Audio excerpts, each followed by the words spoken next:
Kejaksaan Negeri Banyuasin netep ke Bendahara PMI Kabupaten Banyuasin tahun 2019 sampai 2021 jadi tersangka kasus korupsi dana hibah PMI yang mana berdasarkan audit BPKP Sumsel, negara sudah dirugikan sebesar 325 juta rupiah. Kejaksaan Negeri Banyuasin melalui tindak pidana khusus berhasil menetapkan Siko Uwong jadi tersangka kasus dana hibah PMI berinisial W yang merupakan mantan Kepala Seksi Kesehatan Keluarga dan Gizi Masyarakat di Dinas Kesehatan Kabupaten Banyuasin sekaligus Bendahara PMI Kabupaten Banyuasin tahun 2019 sampai 2021.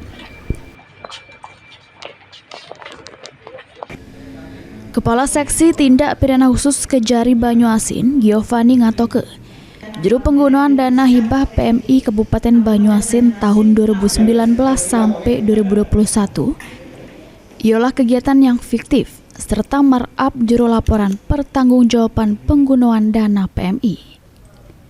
Giovanni juga nyebut ke atas perbuatan tersangka kerugian negara mencapai 325.362.572 atau 40% yang dikorupsi pada dana hibah sebesar 800 juta berdasarkan perhitungan BPKP Provinsi Sumsel.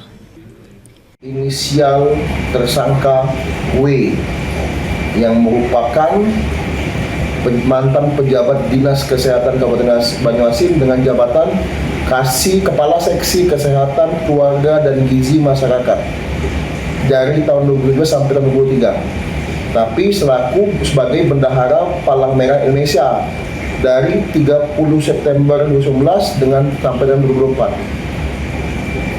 Itu kerugiannya?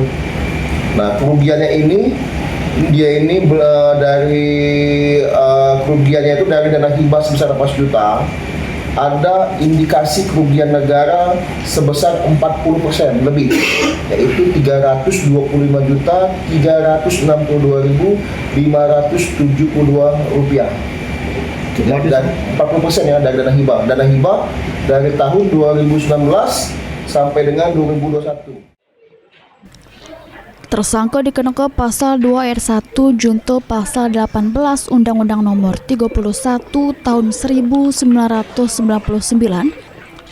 atau subsidiar pasal 3 junto pasal 18 Undang-Undang Nomor 31 Tahun 1959 tentang pemberantasan tindak pidana korupsi.